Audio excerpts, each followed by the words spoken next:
Welcome to the Creativity Conference podcast. Today, talking all aspects of creativity, I am joined by Garrett Palm.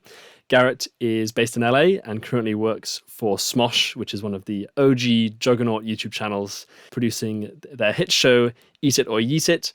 And he's responsible for the culinary delights seen on the show, but also has a long and varied career from teaching improv comedy to assisting running hedge funds on Wall Street. So, Garrett, it's so great to have you on the podcast. How are you? Great. Thanks for having me on. Yeah, doing well. Just had a big tropical storm and staying dry. Other than obviously the main stuff that people know you for, are there any other creative projects that you're working on at the moment that you're particularly excited about when you get up out of bed in the morning? Yeah, I mean, I'm writing a lot right now, which is very nice. But like, there's nothing coming out of that anybody would know yet, hopefully. But yeah, writing pilots and movies right now. That's a big thing going on in my life. But other than that, like, yeah, not that's my main focus right now. Is just like eat it or eat it and writing and getting back into acting. Right, you've got a background in musical theatre and improv comedy. Yeah. And you've done stuff with the Edinburgh Fringe, you set up your own comedy theatre in Portland, and you've studied at UCB in New York City, which is instantly recognizable to anybody listening who's got any knowledge of the improv world. Yeah, and my degree is in theater, and I've just never fully embraced that. And I figured, I should finally embrace that. Does any of that training apply to anything outside of that world of acting? Everything, like from saying yes and seeing where that yes takes you, and just being open to ideas. There's no, we say there's no bad idea. There are some, like as long as you're being respectful and safe to your scene partner. Outside of that, there's no bad ideas, and you just follow those ideas, and maybe they become great ideas. There's like mediocre ideas. But we can follow those, and then maybe they become amazing, brand new ideas. And I don't know. There was a thing we used to talk about, and I haven't really heard anybody talk about it much anymore. But like following your fear, like that was a thing like in the early 2000s at UCB. I heard some people talking about, and I don't know. That's kind of become a mantra of mine since then. Following my fear has taken me to. So like I was a very fearful person. Still am. Like there's still a lot of fear in me, and I think a lot of people have fear. But like I found for myself that if I was afraid of something, diving into that, like, why am I afraid of this? What is this? And like going to it and seeing what it is and like experiencing it. And, really like most of the time dispelled my fear. And B, took me to places that I never would have gone to, like, yeah, just worlds I never would have experienced. Yeah, like, especially for like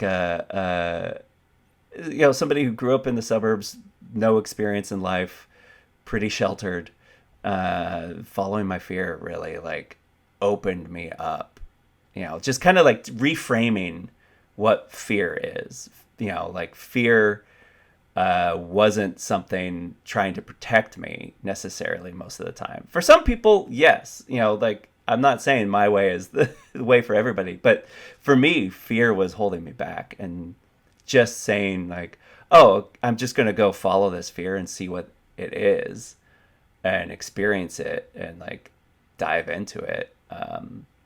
Yeah, just that from those early days of improv really opened up my world. When did you make that sort of mental shift? Was there an event that you were like, you know what, I am actually going to do this thing. I'm not going to shy away from it. Or was it sort of a gradual? I guess the first time was when I quit my job on Wall Street assisting a hedge fund manager and took all the money I'd saved and traveled the world. And I just like bought a one-way ticket and just went, everywhere that, like I, at the time, was afraid of, like within reason. But like, yeah, just kind of like got out there, saw places, met people, and proved, kind of built myself up through those travel experiences. Like, I don't necessarily see travel as a way to find yourself. I see it more as a way to build yourself. And I definitely like, and also prove to yourself that you can do these things. Like, I went and like, I'd show up in places and figure out where I was staying, like, and meet people and figure out how to not be lonely. And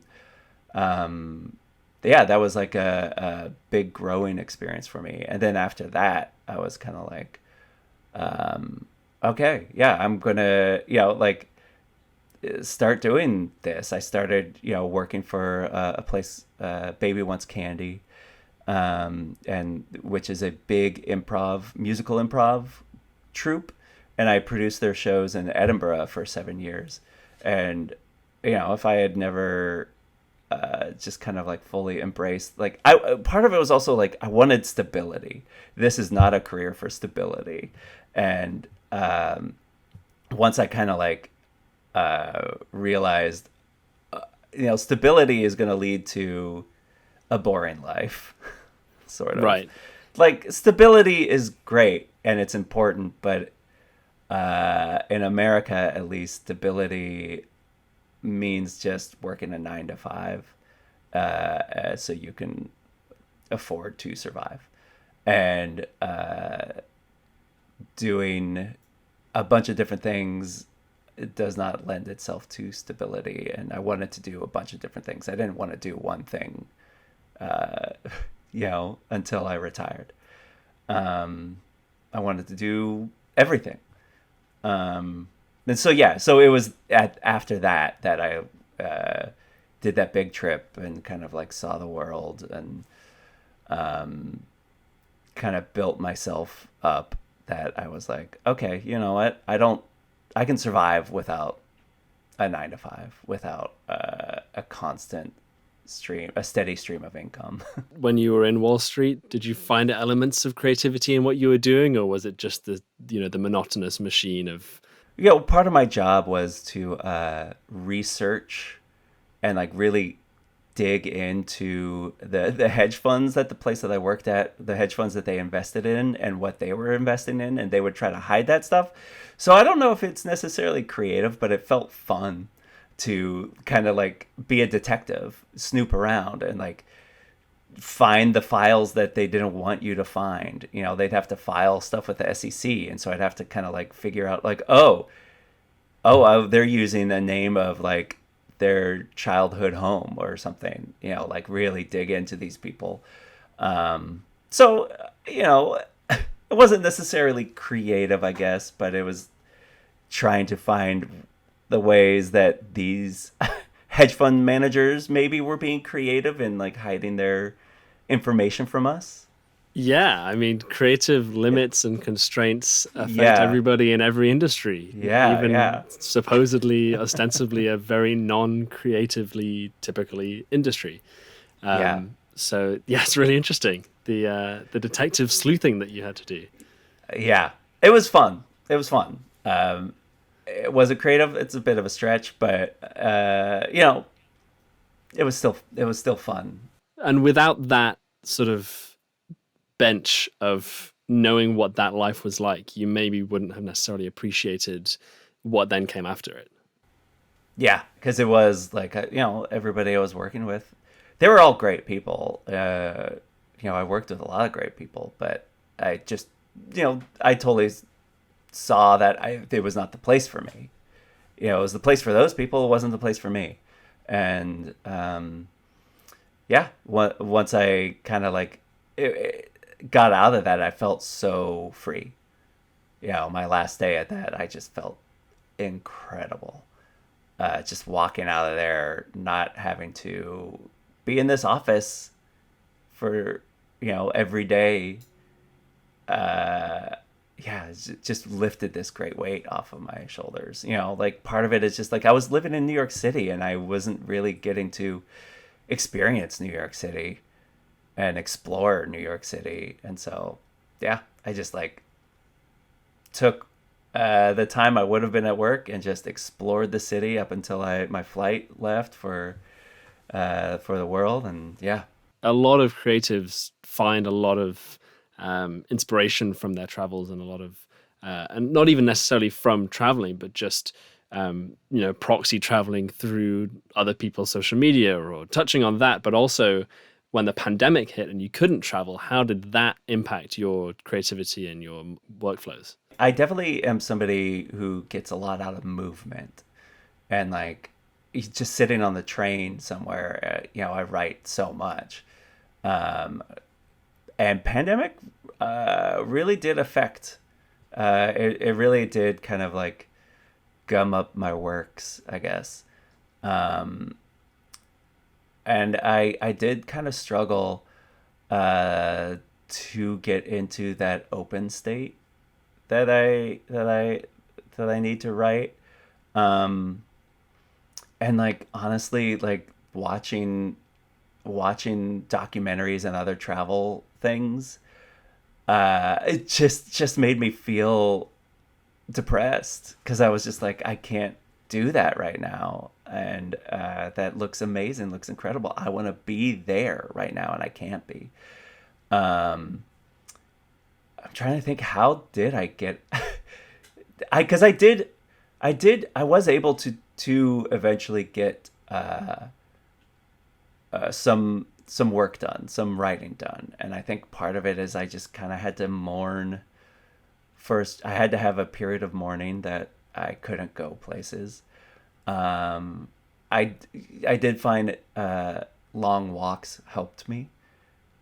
Even just in my neighborhood. I was living in a really beautiful part of LA at that time. I still love where I live, but like I was living in this neighborhood, Highland Park, and I could just go for long walks and then up into these up into kind of the hills there, and that was a big part of how I kind of like got out of it, I guess. Like going for like 1 to 4 hour long walks and just like getting the blood flowing and like taking a different route every time.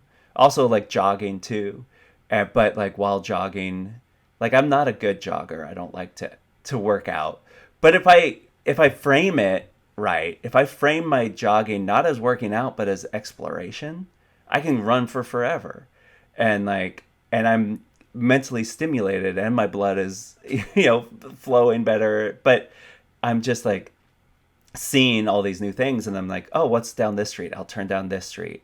And it was a way to kind of like start uh seeing new things again, even just in my neighborhood, just going down streets I'd never been down before, and just seeing all the different houses and the way that the people in those houses express themselves in their yards, in their, how they decorated their houses. And like, everybody does it differently. And like, when you get away from like kind of like the wealthy places that where every yard has to be the same, and you start seeing like, just people do weird things like fill their yard with like like gnome statues and like little mushroom statues, and then like create little like spaces in that, that's what they want to do with their yard. And so it was like I was starting to travel, but like just within a 5 mile radius of my house.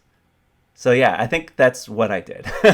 A previous podcast episode with Mike Pell, who lives in New York City, he takes a photo of something new on his commute every single day. And he always walks the same streets to the Microsoft labs in New York City, but he always takes a photo of something interesting, creative, new that he hasn't seen before, and it just forces him to be more observant and present in that, I like that a lot. Yeah. which is a really powerful thing to do. I'm no scientist, but I think the the parts of the brain that are connected to, creativity and ideation and sort of new ideas are linked to movement and the color green. So getting out into nature and moving your body, whether it's walking or jogging or cycling, can really help you get past creative hurdles and think of new ideas. So I think what you did was the best you could do in that those situations. Yeah. I think, getting that blood flowing in your brain, like, just really like sparks it. And yeah, I'm really starting to see the power of the color of green more and more. It's always been my favorite color, but I grew up in Portland, and so I was surrounded by green. And then moving to LA, I was like, I gotta find my green. I gotta find the green. But and then, like, the other hard part of moving to LA is, like, I have to drive everywhere, and I'm like on a freeway with other cars going like, 60 to 70 to 80 miles per hour. I'm not necessarily in like a headspace to kind of like zone out and like find new things. And I'm like, because living in New York, I could just, I was walking by new people every day on my way to the subway, and the subway was full of new people everywhere, and I could just sit there and like look at people and like zone out and think about things, and let new things come into my eyes and ears. But when I cycle to work, I do have stretches where I can like kind of see new things, and other stretches where I'm just trying to survive. But Yeah. like, I'm dirt too. I think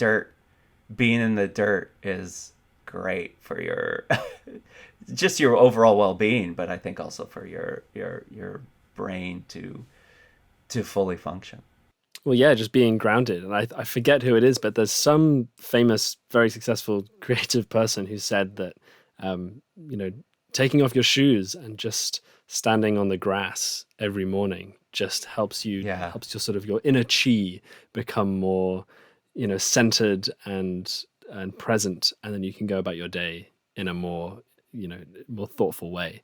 I do a lot of gardening in I have a tiny backyard.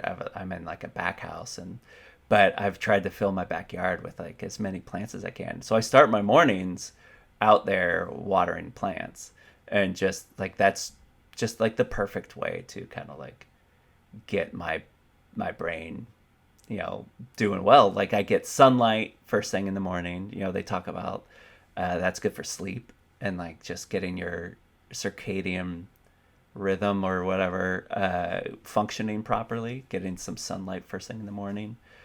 And just, I do surround myself with green. Now I've grown my own green in the backyard, because it's hard to find grass in LA. I stick my feet in the what have I got back there, mulch. Obviously, gardening is a big one there that we've touched on. Do you have any sort of similar hobbies or pastimes or any other things that you do outside of work that helps you keep your creative mind fresh? Yeah, I do like to cook a lot, and I read cooking stuff as much as I can. I watch a lot of cooking shows, watch a lot of Top Chef. I love Top Chef. And yeah, like, I like to like be in the kitchen, and just kind of nowadays kind of just like not use a recipe, just go. I really enjoy that, and like it does give me, for the job that pays me right now, like, that is the cooking weird food and coming up with dumb, stupid food ideas, and like making people eat that. And like, so it is like I guess one of the things that I love to do, and it drives my girlfriend crazy, is I love to wander around a grocery store. And when she'll kind of just like, okay, you do the shopping today, like, I know I'm not going to see you for a while. And like, I just love just wandering around a grocery store and seeing, like, all sorts, and just seeing things that I've never seen before. I'll often come home with something that, like, not on the list, and we don't know what to do with. But love tasting new things. And uh, yeah, just wandering a grocery store is, I don't know, it's the best, you know. And if I'm ever in a new country, it's one of my favorite things to do. Is just go into the grocery store. If you're walking down the salad aisle, then you get the green element as well. So, That's a good point. You get that green element, and you're walking. You know, you're getting a little exercise. You know, you're doing your laps in the grocery store. And then I love to go out to eat. A friend got reservations to a restaurant that just won Best New Restaurant in America, and we drove up, and there were like flavors and textures that I'd never experienced, and you know, just like seeing what other chefs do, it's just, you know, the stuff that I ate there isn't necessarily ever going to make it to Eat It or Yeet It, because it was good. It was really good. But it still was just mind expanding, and like the things that flavors and textures can do. I mean, eating is the best. Eating is my favorite thing. couldn't live without it, you know. No. Well, touching on Eat It or Yeet It just briefly, how much creative control do you get over sort of the look and the feel of the show and the sets of it? It's a collaborative thing. The food, like, so we will have like a meeting with the creative director for the channel, Kiana, and then the associate producer, Kimmy, and then like a few others. People at Courtney will be involved, and whoever else wants to jump in. We'll like pitch around ideas, and Kiana is the creative director of the channel, so she, like any exec has final say on what goes on. The feel of, but then after that, it's all me. Like, what can I execute? What can I, in my tests, what does actually, what is just a cool idea but doesn't actually work, or what is like even better than the idea itself. Like what comes out of my testing, the feel of the set, and costumes, all that all is like Kiana and Kimmy. But yeah, so like I'm mostly focused on the food. So I'll take what everybody's pitched. Kiana and I will kind of like finalize like 5 to 8 dishes that we think can work, that we think will be good, or bad, and then we'll take those and I'll mess around with them and narrow it down to the 5 that we will end up doing on the show. Are there any ones that you've created that you've been sort of particularly proud of, but maybe they didn't get enough limelight on the show, or you didn't think it got the reaction that they deserved? Well, the most recent one, I think I did the mole choco taco, the ice cream with the chicken ice cream and the mole hard shell. Damien got that one, who I hoped would get it, and it was really one like a chef more capable than I think could make that really work, really make a really good dish out of it. But I thought it was one that I was pretty excited about. And then I think there was one, the clear hot dog, where I smoked aloe with its own aloe leaf, and then put that in like bread flavored jelly. I thought that was I was pretty proud of that one too. And I think, again, a more capable chef, I think could have made that one really pop. But yeah, I was pretty happy with that. And like I love cooking with mushrooms. There was like a mushroom dish I made mushroom stew I made a long time ago. Like, mushrooms are my favorite thing to cook with. I think they're so versatile and there's so many great flavors that come out of them. And I made a mushroom stew for the video game episode. And yeah, I think one of the challenges of Eat It or Yeet It is that everybody thinks everything's going to be really bad. And so when they take a bite, their brain isn't prepped. And that I'm really starting to see like why a restaurant puts so much into, the aesthetic, the decor, the atmosphere, and then how the dish looks, because your brain, if your brain is thinking like this is going to be bad, it's going to take a while for your taste buds to kind of stand up to your brain and be like, no, actually this is really good. Restaurant psychology is a big field. Yeah, so that one, the mushroom stew, I'm always hoping that Damien gets my good ones, because he's usually my bad ones. He'll be like, no, this is actually good. So when he gets my good ones, I'm like hoping, I'm like, oh, maybe he will actually see this for what it is. And when you're in the kitchen, you're in the zone, you're making these things.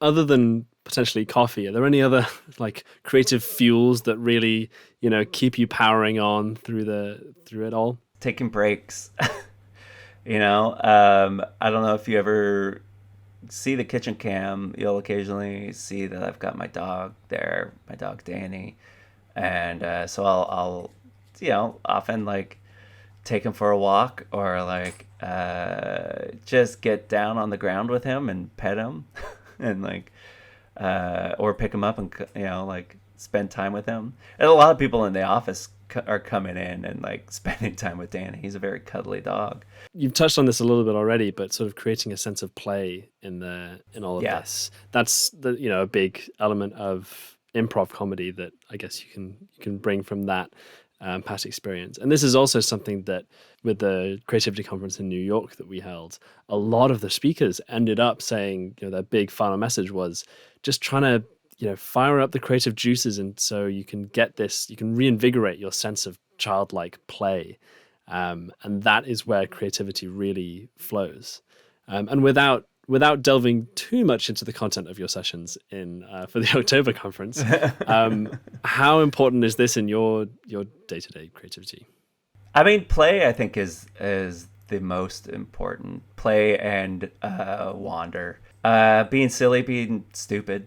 Part of what I learned in like working on Wall Street was like having to be professional all the time sucked.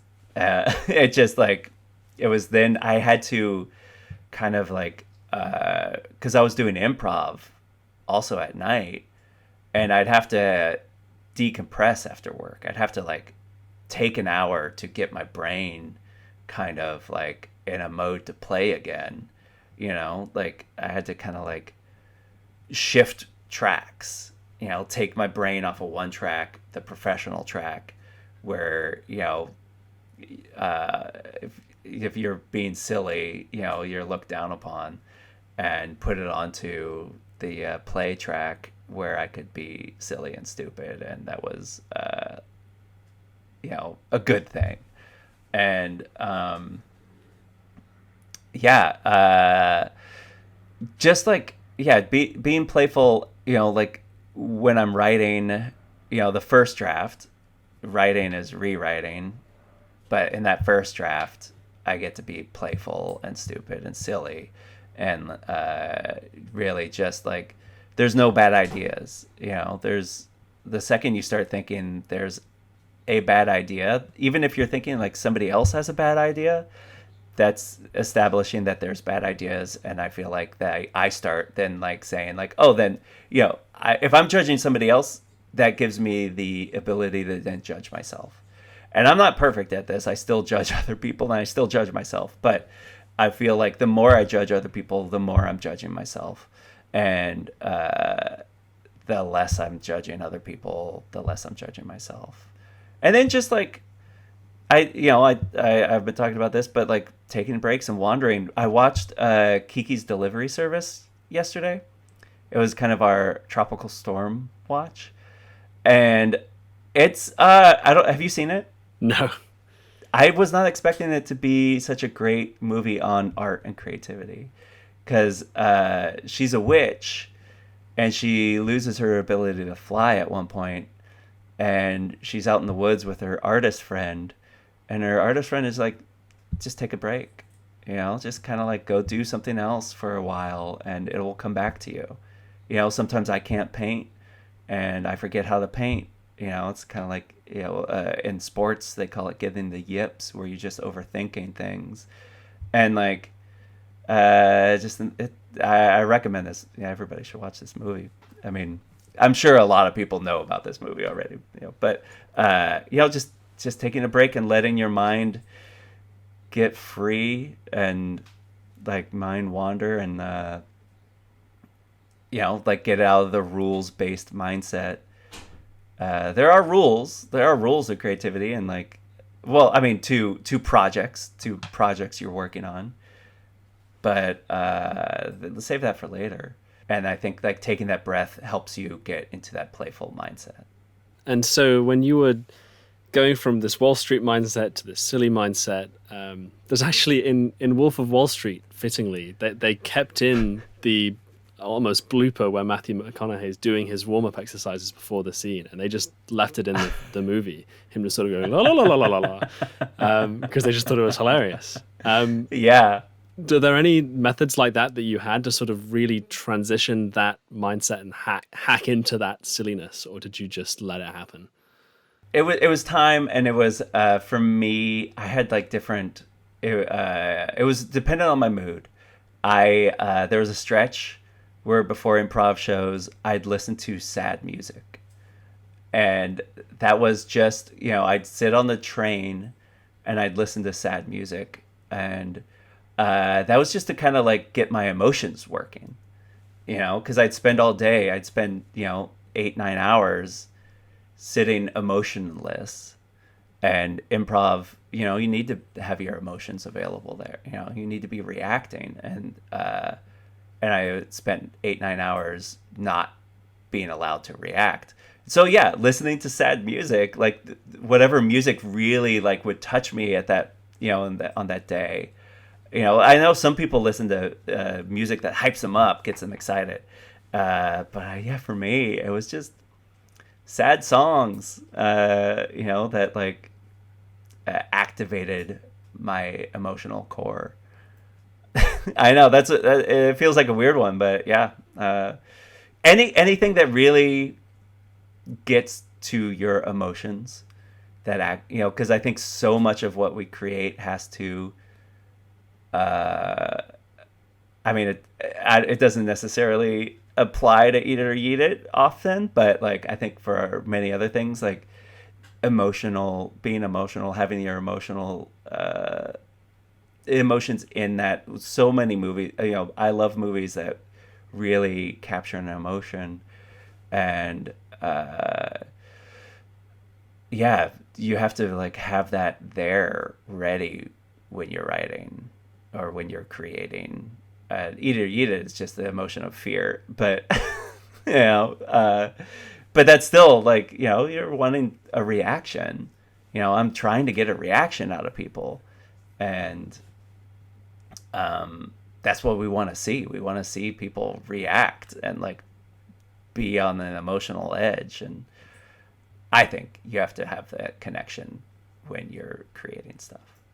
Well, it's really interesting that you go into the sad side of things when you're doing comedy, which is such a happy thing.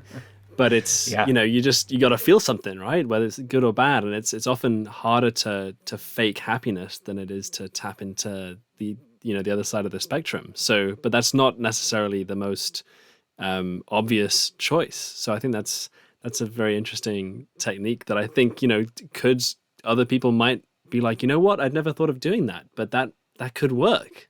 Yeah, if you're going to an improv show, and you're performing in it tonight, try a sad song. And, if you have a bad improv show, you're going to have a bad improv show. Those happen.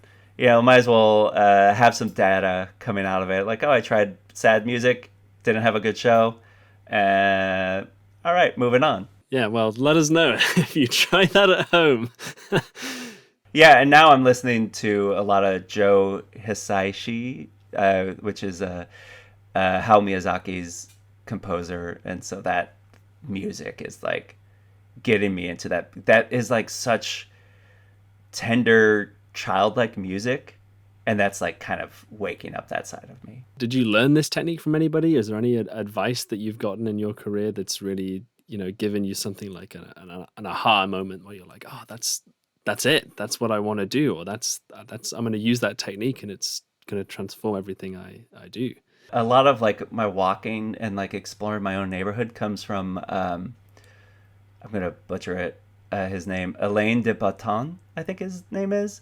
He's a philosopher, writer. He has a book, The Art of Travel, and he talks about walking on your like your Microsoft guy talked about like finding something on his block, something Elaine talks about like finding something new on your block, every walk, and like there's you can travel, you can explore everywhere, you can explore your own room, like you don't have to be out somewhere far thousands of miles away to explore, to travel, to get into that mindset. um I struggle with that sometimes, but it is easier to be someplace completely new to you, but getting in that mindset there, anywhere is helpful. And then uh one thing, this may not directly answer this question, but we may get to it if I talk it out a little. But I got a note in improv once, um, where the teacher, this teacher Anthony King, he wrote the musical Beetlejuice and Gutenberg, which is about to be on Broadway, which is a great musical. It's very fun. When you're in New York, you should go to Gutenberg. Um, he just kind of like stopped the scene and was like, why do I care? We were two people talking about something that was going on elsewhere, and it's like, why do I care? I care about you two. I care about these two people. And that kind of like, like in improv and everywhere, it's just like, it's about the people on the stage. It's about the people you're watching. It's about their lives. It's not necessarily about like these big ideas. It's about the people and their emotions and their lives and their relationships and what they're going through. And that like kind of opened up what I wanted to do and create. And like in Either Eat, it's not necessarily about the food. It's about the reactions to the food. It's about the people, like the people eating that food, and and how they react to it, how they see it, how they interact with it, like everything we do is about people, because that's what we are. That we are people. And that seems so obvious and stupid to say, but like, yeah, we're people and we care about other people. We are like interested in other people's lives, and like everything we do is kind of expressing thoughts and emotions that people have, and then maybe other people will connect to that in their own way, even if it's like a painting or a sculpture that's not about people, but it's about a feeling that people have. The concept of why do we care, taking a step back and sort of thinking, well, what is it that I'm trying to do here, that transcends creative boundaries, and applies to basically every single creative field. Yeah. I do a lot of video editing, and taking a step back and going, well, why do I care? Why does this cut in particular? What's motivating this? Why should people care about this thing that I'm leaving in? And if I cut it out, does that impact it in a negative way? And therefore leaving it in, people would care. They want to see it. So having that sort of constant dialogue with yourself can, lead to much stronger storytelling in the grand scheme of things, because you're thinking about the human response and the emotion behind it. People are so fascinating. There's so many different types of people. There's so much to the human experience that's enough. There's limitless stories and like ideas just from people. But there's also a lot of similarities. Like a lot of the people that we've had, a lot of the creatives that we've had on the podcast and who've spoken at the conference have talked about experiencing the imposter syndrome and how they've struggled with, feelings of inadequacy. Have you experience much of that? What's your experience with imposter syndrome? Constantly. It dominates me. It is what drove me to embrace being stupid, being dumb and playful, turning off that inner critic, like, because I couldn't do anything because of the inner critic, because of imposter syndrome. And like, it is a struggle for me every day. It is like the hardest thing that I have to deal with, and it's the thing I, talk with therapists about. It's the thing that I like do all my emotional work on. Well, it's such a common thing, and it's so many, so many real high flying creatives who you would think like, wow, they are just phenomenal. They also have all these feelings. So I think a lot of creatives can take some respite and some reassurance in that, because it's not just them. Everybody feels Yeah. that. One of the best things about living in LA is getting to know all these other creatives and successful people, and learning that they often don't know what they're doing, don't feel like they are the one to be doing this. They have imposter syndrome, that they are lost and confused like everybody else. And yeah, that, like, because you think, especially in like coming from smaller towns where I didn't like meet a lot of other creatives who were really successful.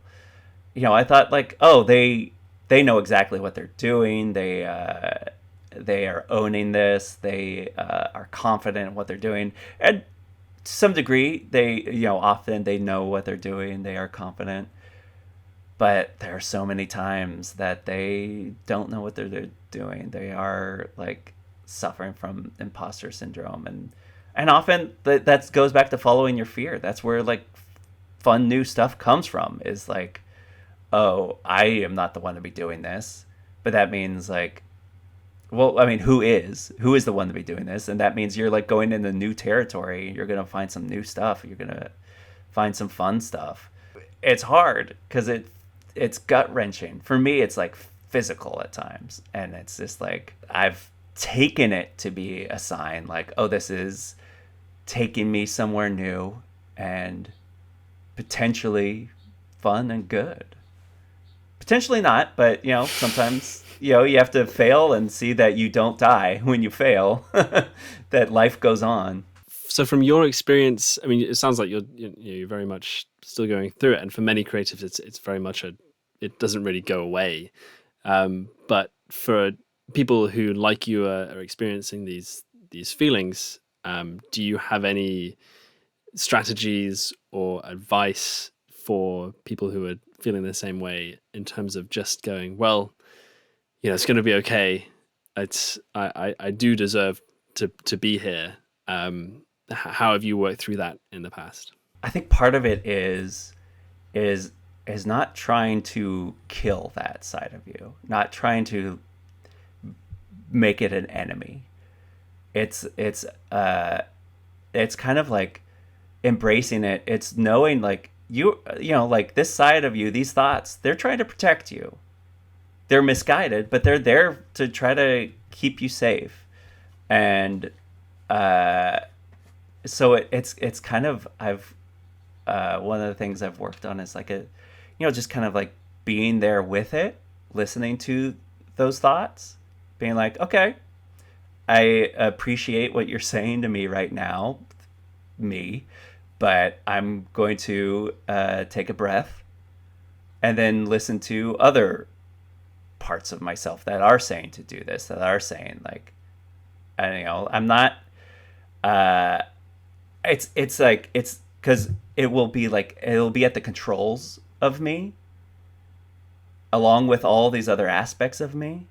And it's just saying like, it's not saying like, it's not trying to, like I said, it's not trying to kill it. It's just trying to take it away from the controls of me and put it on the panel with all the other parts of me that are weighing in on what I'm doing.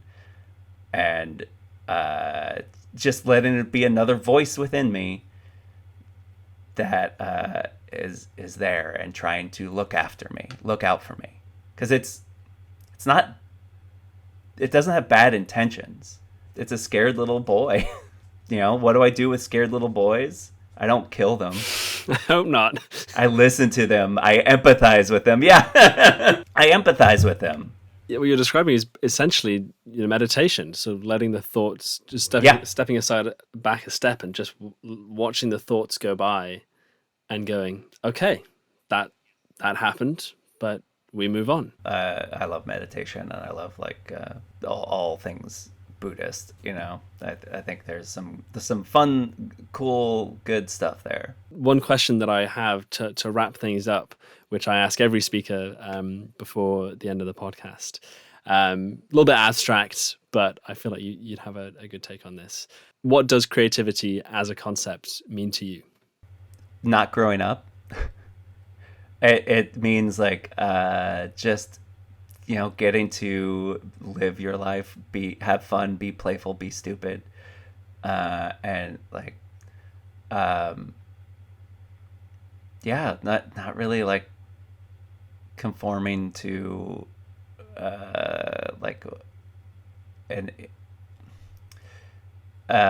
not really conforming to what society says somebody like me should be. Just living a full, I don't think creativity is just for work and creating things. I think it's in every aspect of life. And I think the hedge fund manager should lead a more creative life. The assistant should lead a more creative life, and have that in every aspect of their life, of just listening to themselves more, and having more play in their lives. It should be, everybody should be doing it. Which leads very nicely to your sessions in October, where you'll be discussing this at further detail. So make sure you sign up for the Creativity Conference and check out Garrett's sessions on the 3rd, 4th, and 5th of October. Can't wait. Thank you so much, Garrett, for joining me. And thank you for having me. Thanks again for listening. Thanks for signing up for the conference in advance. And I'll see you in the next episode.